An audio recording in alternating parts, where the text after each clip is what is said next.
Tema firman Tuhan yang saya sampaikan adalah Vessel of the Spirit atau bejana dari Roh Kudus. Pada awal firman Tuhan yang saya sampaikan, saya ingin menegaskan sekali lagi bahwa Roh Kudus adalah sebuah pribadi. Roh Kudus bukan hanya angin atau api. Roh Kudus adalah pribadi dan menjadi salah satu pribadi dari Allah Tritunggal, yaitu Allah Bapa, Allah Anak, dan Allah Roh Kudus. Sebagai pribadi, maka Roh Kudus memiliki pikiran, perasaan, dan kehendak. Roh Kudus memiliki pikiran karena Roh Kudus bisa menyelidiki hati manusia. Roh Kudus memiliki perasaan karena dikatakan Roh Kudus bisa berduka. Dan Roh Kudus memiliki kehendak karena di berbagai kesempatan dikatakan Roh Kudus berkehendak Rasul Paulus pergi ke tempat yang lain. Saat ini kita akan membahas bersama-sama bagaimana Roh Kudus bekerja dalam hidup kita dan di mana Roh Kudus tinggal. Ada 3 hal yang ingin saya sampaikan kepada setiap kita pada kesempatan kali ini. Yang pertama, kita sang bejana menjadi tempat tinggal Roh Kudus. Di dalam Yohanes 14 ayat yang ke-17, mari kita baca sama-sama. Yohanes 14 ayat 17 dikatakan begini. Dunia tidak dapat menerima dia, sebab dunia tidak melihat dia dan tidak mengenal dia. Tetapi kamu mengenal dia, sebab ia menyertai kamu dan akan diam di dalam kamu. Dengan jelas dikatakan bahwa Roh Kudus tinggal di dalam kita. Saudara-saudara, hubungan yang dekat itu diukur dari seberapa sering saudara bertemu, berbicara, dan menghabiskan waktu dengan orang tersebut. Mungkin saudara dekat karena saudara sering menghabiskan waktu ketika saudara di sekolah, waktu saudara kuliah, atau di tempat kerja. Atau mungkin saudara menginap di rumahnya untuk bermain. Saudara bahkan mungkin pernah berlibur sampai ke luar negeri dengan teman dekat saudara. Tapi belum tentu saudara tinggal bersama dengan mereka. Sama seperti Roh Kudus tinggal bersama dengan kita. Di dalam 1 Korintus 3 ayat 16, coba kita lihat saudara-saudara dikatakan begini. Tidak tahukah kamu bahwa kamu adalah bait Allah dan bahwa Roh Allah diam di dalam kamu? Garis bawahi bahwa Roh Allah diam di dalam kamu. Hubungan yang begitu dekat, Roh Allah diam di dalam kita. Jika pada perjanjian lama, saudara-saudara, kita harus memasuki ruang Maha Kudus untuk bisa menghampiri Allah. Itu pun hanya imam yang bisa melakukannya. Maka sekarang kondisinya sudah berubah sedemikian rupa. Kita tidak hanya bisa menghampiri Allah, tapi bahkan tubuh kita sudah menjadi bejana atau wadah tempat tinggal dari Roh Kudus. Jadi hal yang pertama yang saya mau sampaikan pada kita semua adalah Roh Kudus adalah pribadi yang paling dekat dengan kita dibandingkan semua yang lain. Atau teman saudara yang paling dekat sekalipun. Karena Roh Kudus bahkan tinggal di dalam kita. Nah sekarang yang kedua. Yang kedua adalah bahwa kita sang bejana akan menerima kuasa dan karunia dari Roh Kudus. Jadi saudara-saudara ketika Roh Kudus tinggal di dalam kita. Maka Roh Kudus yang tinggal di dalam kita memberikan kuasa dan karunia kepada kita. Sebenarnya Roh Kudus sudah bekerja jauh sebelum peristiwa Pentakosta. Bahkan di dalam perjanjian lama, saudara-saudara, Roh Kudus sudah bekerja dengan sangat dahsyat. Saya bisa memberikan contoh misalnya seperti Yusuf.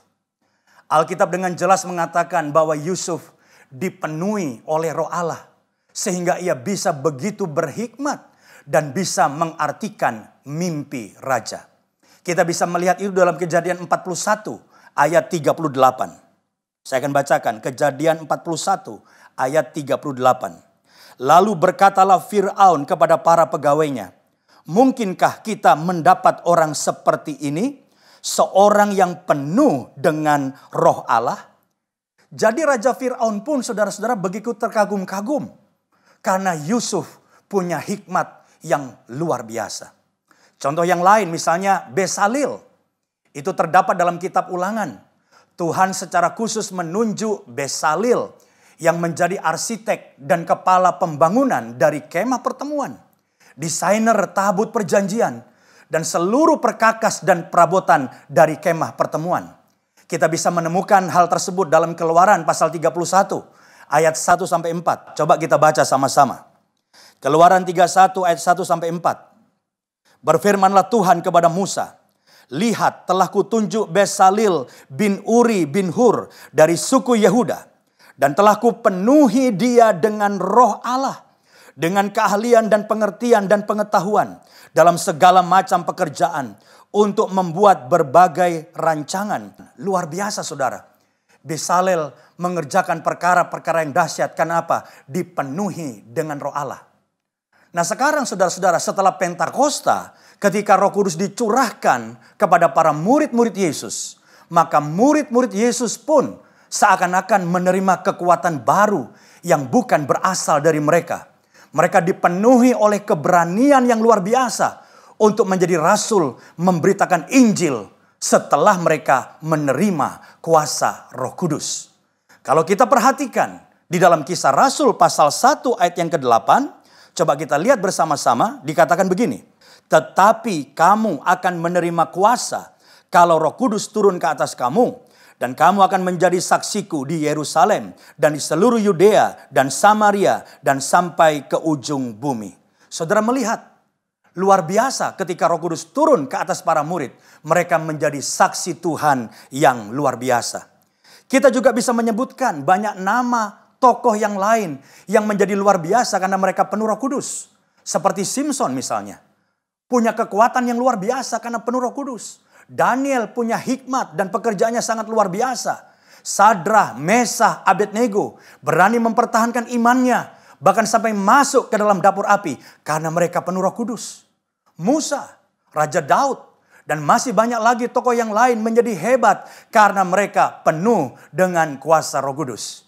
Pada kesempatan ini, saya juga ingin membahas secara cepat bahwa Roh Kudus yang tinggal di dalam saudara dan saya juga memberikan 9 karunia roh yang luar biasa. Dan hal itu terdapat dalam 1 Korintus 12 ayat 8 sampai dengan yang ke-10. Saya akan bacakan. Sebab kepada yang seorang roh memberikan karunia untuk berkata-kata dengan hikmat. Dan kepada yang lain roh yang sama memberikan karunia berkata-kata dengan pengetahuan. Kepada yang seorang roh yang sama memberikan iman. Dan kepada yang lain ia memberikan karunia untuk menyembuhkan. Kepada yang seorang roh memberikan kuasa untuk mengadakan mujizat. Dan kepada yang lain ia memberikan karunia untuk bernubuat. Dan kepada yang lain lagi ia memberikan karunia untuk membedakan bermacam-macam roh. Kepada yang seorang ia memberikan karunia untuk berkata-kata dengan bahasa roh. Dan kepada yang lain ia memberikan karunia untuk menafsirkan bahasa roh itu. Nah saudara perhatikan, ada 9 karunia yang diberikan oleh Roh Kudus. Yang pertama tadi dikatakan adalah karunia berkata-kata dengan hikmat. Karunia berkata-kata dengan hikmat ini adalah karunia untuk berkata dengan tepat dalam berbagai situasi yang berbeda. Situasinya seringkali berbeda. Tapi orang yang punya karunia berkata-kata dengan hikmat akan bisa mengucapkan kalimat yang tepat dalam situasi yang berbeda itu. Bahkan bisa menyelesaikan banyak persoalan. Yang kedua adalah karunia berkata-kata dengan pengetahuan. Yang juga sering disebut dengan marifat. Sering ketika kita melayani seseorang entah lewat konseling atau berdoa. Tiba-tiba Roh Kudus memberitahu kepada kita. Orang ini seringkali ingin bunuh diri misalnya. Jadi kita bisa melayani dengan lebih baik. Atau misalnya orang ini yang sedang kita doakan ternyata punya banyak jimat di rumahnya. Dan itu Roh Kudus yang memberikan karunia itu kepada kita. Untuk tahu dan mengatakan dan bisa mengatasi persoalan dari orang yang kita layani. Yang ketiga adalah karunia iman. Karunia iman sangat diperlukan khususnya ketika kita menghadapi persoalan yang berat. Yang rasanya kita nggak sanggup lagi mengatasinya. Maka Roh Kudus memberikan karunia iman untuk kita tetap percaya dan bisa menang menghadapi persoalan. Atau kita menghadapi proyek-proyek yang besar yang rasanya kita nggak mampu untuk melaksanakan proyek itu. Roh Kudus memberikan karunia iman untuk kita berani dan percaya kita sanggup melakukan dan mengerjakan proyek yang besar itu. Selanjutnya karunia menyembuhkan. Saya percaya karunia menyembuhkan ini masih ada sampai hari ini. Walaupun banyak orang sedang mempertanyakan, khususnya dalam masa pandemi COVID-19 ini, saudara. Mereka bilang, ayo kalau kamu punya karunia menyembuhkan, bikin KKR dong. Supaya orang-orang yang sakit didoakan dan sembuh. Saudara, saya melihat ini dengan sudut pandang yang berbeda. Maksud saya begini, karunia menyembuhkan orang sakit masih ada. Tapi tidak bisa melawan kehendak Tuhan. Apabila kehendak Tuhan untuk pandemi COVID-19 ini terjadi di Indonesia, ini tetap harus terjadi. Doa kita adalah seperti Yesus. Kalau boleh ya Bapa, biarlah cawan ini berlalu daripadaku. Tapi bukan kehendakku, melainkan kehendakmu. Bapa sanggup melalukan cawan itu. Tapi Bapa punya rencana yang lain. Yesus harus tetap disalib. Jadi saya percaya karunia menyembuhkan orang sakit masih ada dan bekerja sampai hari ini. Yang selanjutnya, yang kelima, karunia mengadakan mujizat. Atau tanda-tanda heran. Ini lebih luas dari menyembuhkan. Ya, menyembuhkan salah satu dari mujizat. Tapi misalnya mengusir setan. Atau pernah juga dalam satu KKR besar yang sudah hujan, tapi hamba Tuhan berdoa, Tuhan supaya hujannya ini berlalu dengan segera dan berhenti. Dan tiba-tiba hujan berhenti. Itu adalah karunia mengadakan mujizat. Lalu selanjutnya yang keenam, karunia bernubuat. Karunia bernubuat ini adalah karunia untuk menyampaikan pesan Tuhan kepada satu bangsa, kepada sebuah gereja, atau juga secara pribadi kepada seseorang. Dan seringkali juga menyangkut untuk hal-hal yang akan datang. Itulah yang dimaksud dengan karunia bernubuat. Lalu yang ketujuh, karunia membedakan bermacam-macam roh. Nah ini sangat penting saudara, khususnya dalam pelayanan. Banyak orang berpikir kalau mujizat itu pasti dari Tuhan. Oh kalau ada tanda-tanda heran, orang sakit sembuh dan lain sebagainya, itu pasti dari Tuhan. Belum tentu. Karena kuasa setan pun atau iblis pun bisa mengadakan mujizat. Penting sekali bagi kita dalam pelayanan kita punya karunia membedakan bermacam-macam roh.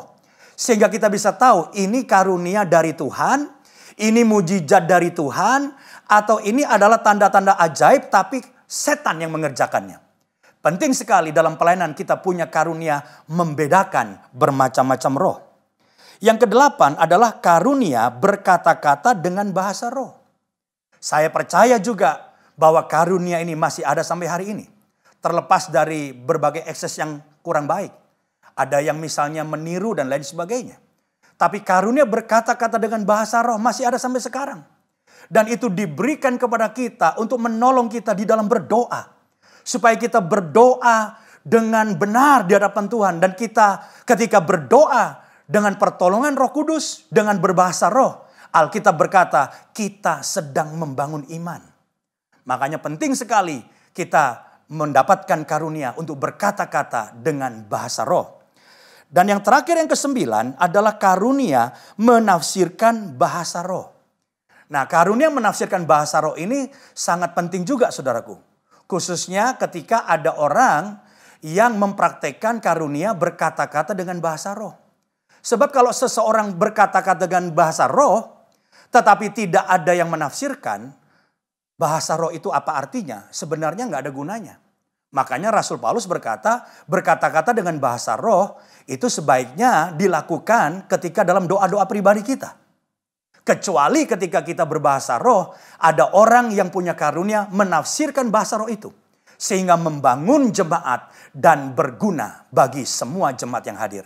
Intinya adalah hal yang kedua yang saya mau sampaikan adalah bahwa Roh Kudus itu memberikan kuasa kepada kita. Roh Kudus memberikan karunia kepada kita. Supaya kita bisa melayani Tuhan dengan efektif dan luar biasa. Yang ketiga yang terakhir saudara-saudara. Kita sang bejana harus mengizinkan Roh Kudus bekerja. Meskipun yang memiliki kuasa adalah Roh Kudus. Dan kita manusia hanyalah sebagai bejana. Tapi Roh Kudus tidak dapat bekerja jika kita sang bejana tidak mengizinkannya. Nah apa artinya mengizinkan Roh Kudus bekerja? Mengizinkan Roh Kudus bekerja bukan sekedar ayo Roh Kudus saya izinkan kau bekerja. Silakan kau bekerja. Tidak sekedar seperti itu. Mengizinkan Roh Kudus bekerja artinya kita mentaati dan mengindahkan Roh Kudus. Jika si bejana tidak pernah mentaati Roh Kudus, maka Roh Kudus pun tidak dapat bekerja lewat bejana yang seperti itu. Saudara mungkin pernah berpikir, kok ada ya orang-orang yang dipakai Tuhan secara luar biasa, seperti nabi-nabi di dalam Alkitab, rasul-rasul yang luar biasa. Atau saudara mungkin punya nama-nama pendeta besar yang sekarang sedang dipakai Tuhan secara luar biasa. Khotbahnya diurapi, tanda-tanda ajaib terjadi, orang sakit sembuh, mengusir setan, dan lain sebagainya. Tapi kenapa ya kok saya nggak bisa dipakai Tuhan seperti itu? Saudara-saudara, sebenarnya tidak demikian. Kita pun bisa dipakai Tuhan. Karena Roh Kudus yang sama tinggal di dalam saudara dan saya. Namun ada bagian kita yang juga harus kita lakukan, yaitu kita harus mentaati Roh Kudus. Kita harus menjaga kekudusan tubuh kita. Melakukan hal-hal yang tidak kudus dengan tubuh kita, artinya kita mengotori bejana yang merupakan tempat tinggal Roh Kudus. Sehingga Roh Kudus berduka, dan akibatnya Roh Kudus tidak bekerja melalui hidup kita. Ayat terakhir yang saya akan bacakan, Efesus 4 ayat 30, saudara-saudara. Dengan jelas firman Tuhan berkata begini, janganlah kamu mendukakan Roh Kudus Allah. Penting sekali untuk kita mendengar suara Roh Kudus, mentaati Roh Kudus.